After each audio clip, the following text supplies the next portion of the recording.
Part 6. Weak Points and Strong. Sun Tzu said, "Whoever is first in the field and waits the coming of the enemy will be fresh for the fight. Whoever is second in the field and has to hasten to battle will arrive exhausted."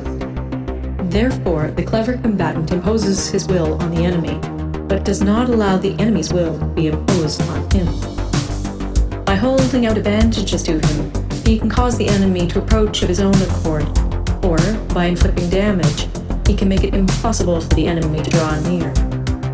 If the enemy is taking his ease, he can harass him. If well supplied with food, he can starve him out. If quietly encamped, he can force him to move. Appear at points which the enemy must hasten to defend. March swiftly to places where you are not expected.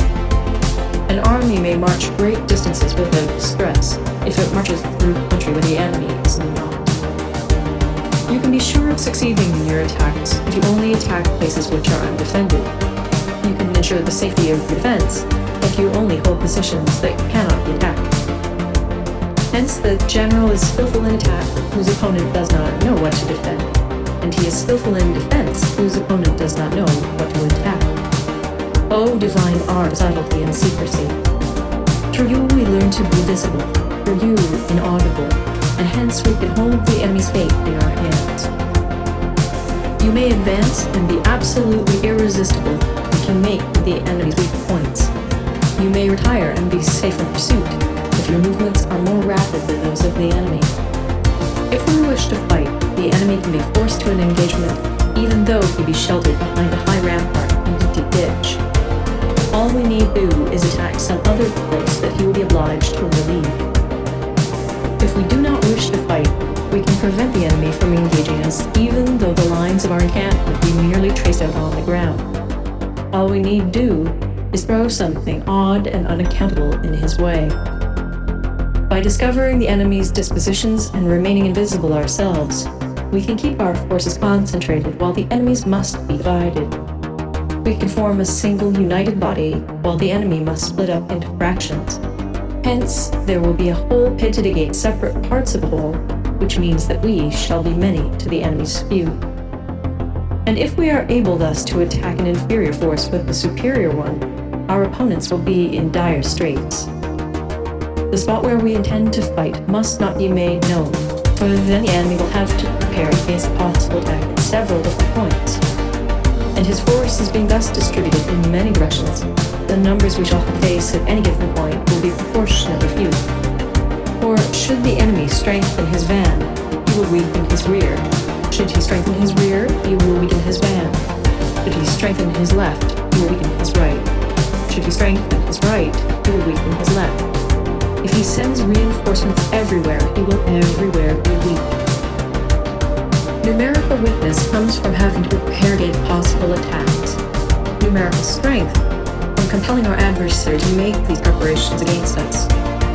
Knowing the place and the time of the cutting battle, we may concentrate on the greatest distances in order to fight. But if neither time nor place be known, then the left wing will be impotent to succor the right equally impotent to succor the left, the van unable to relieve the rear, or the rear to support the van. How much more so if the furthest proportions of the army are anything under 100 li apart, and even the nearest are separated by several li. Though according to my estimate the soldiers of UA exceed our own in number, that shall advantage them nothing in the matter of victory.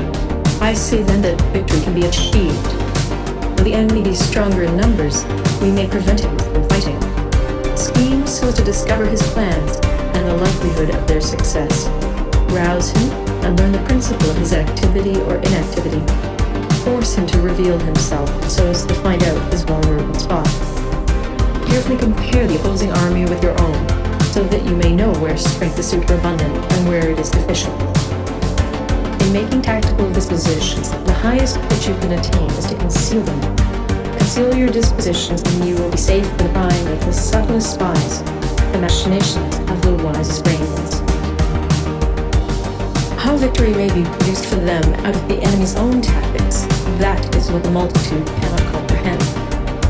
All men can see the tactics whereby I conquer, but what none can see is the strategy out of which victory is evolved. Do not repeat defeat the tactics which have gained you one victory, but let your methods be regulated by the infinite variety of circumstances. Military tactics are like unto water. For water in its natural course runs away from high places and hastens downwards. So in war, the way is to avoid what is strong and to strike at what is weak. Water shapes its course according to the nature of the ground over which it flows.